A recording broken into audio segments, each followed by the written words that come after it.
All right, everybody, Mike Kozak back, another Soar Fitness blog.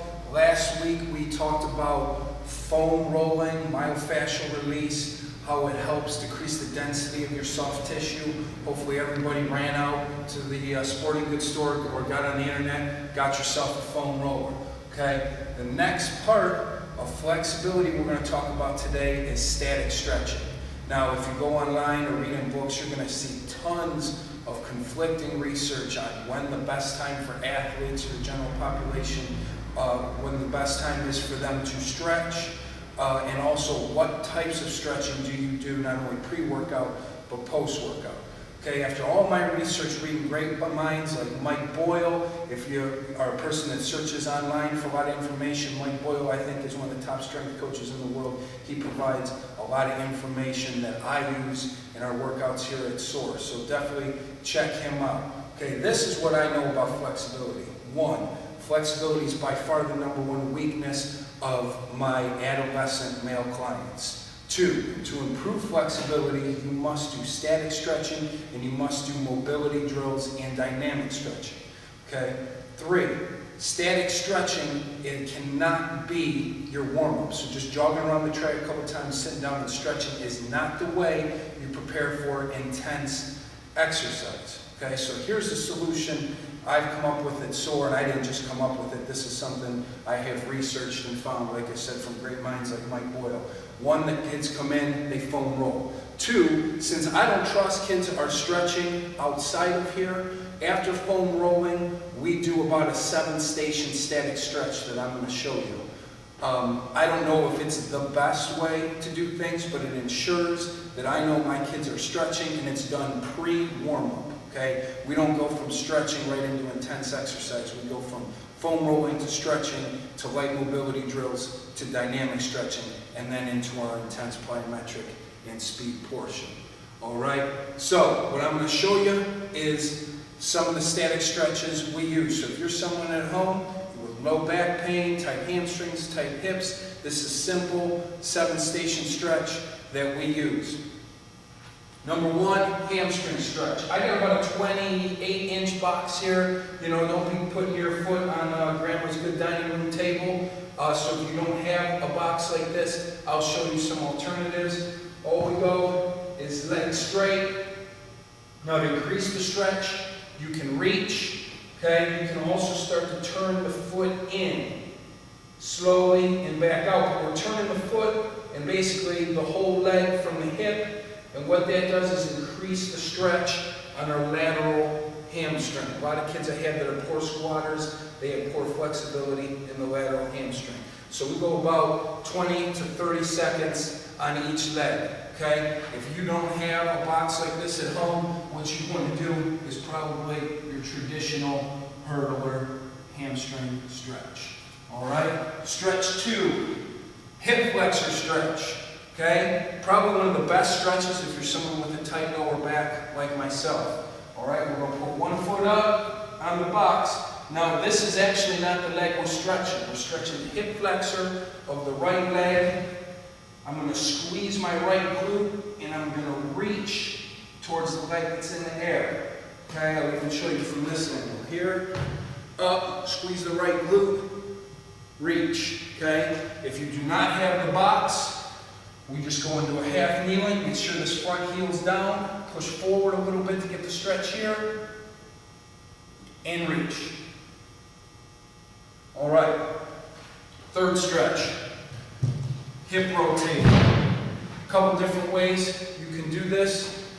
What I found the best is take your knee, hug it into your chest, and kind of pull almost diagonally across your body and hug. You'll know you do this right when you feel a stretch right in there. Okay? Of course, make sure you're stretching each leg. All right, next stretch, more for your adductors, your groin.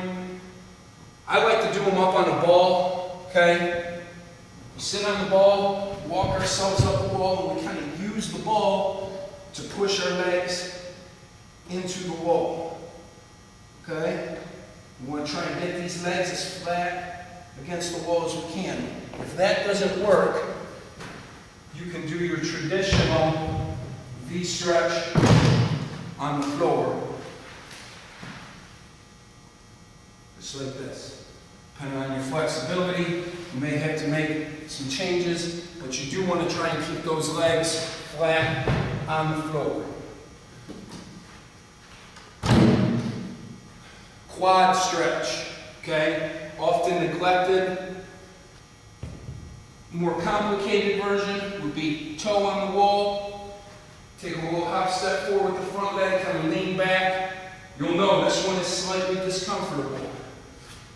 All stretching that is done productively should be slightly discomfortable.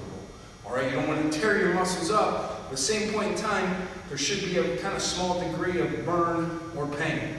All right, if you can't do that one at home, you can either do a standing quad stretch. Make sure if you do this one, you pull from your ankle and not from your foot. Or you can even do it laying on the ground, kind of just pulling back. The one on the wall, by far, gives you the best stretch. If you try it yourself, you will learn, okay? Next stretch, we've got to do some upper body stretching. For one, it will help increase your range of motion in your arm mechanics. Two, with shoulder pain, you typically need to work on stretching your pecs. Now, what you need is a doorway, where if I was standing inside the doorway, there'd be a portion of the wall here, and I put my arm at 90 degrees, and I push my shoulders forward to get a stretch in the chest. I shouldn't say push my shoulders, I push my chest forward, okay? Right there. Obviously, I repeat on the other side, all right? The last stretch would be, you need something to hang on to, like a pole. We use parts of our strength racks. Grab and fall back, okay? Like if you let go of the pole, you would fall right in here for your legs, okay? So there's our 7 stretch routine. It's what we use, it's what works for us. There's obviously a lot more flexibility than that, but we can't spend our entire training session stretching, but at least we're hitting the major parts. And again, I know my kids are stretching because I see it done in front of me. You know, a lot of other research I've read states that you can't really improve flexibility stretching after a hard, intense workout. Almost every workout here at Soar is pretty intense. Kids are pretty fatigued, their central nervous systems are fired up, blood's flowing. Stretching is not a bad cool down, but from what I've read is if you really want to improve your flexibility, you kind of need to stretch when, I don't want to even say your body's cold, but when your system is not really fired up, okay? Like I said, there's a lot of information on stretching from back specialists to physical therapists to strength coaches like myself. You know, read some books, look through the internet, find some information. Like I said, this is a system we use. It works for us at Soar, and I can't say that almost all my kids' flexibility, the kids that come consistently, is really starting to improve. And then another way to improve your flexibility is through dynamic stretching and mobility drills, which I'm going to show you next week, and also through proper strength training. If you're squatting well, you're lunging well, you're doing push-ups well, that is a form of flexibility. So if you're doing that stuff correctly in conjunction with a proper pre-warm-up and warm-up, your flexibility will start to improve. See you next week.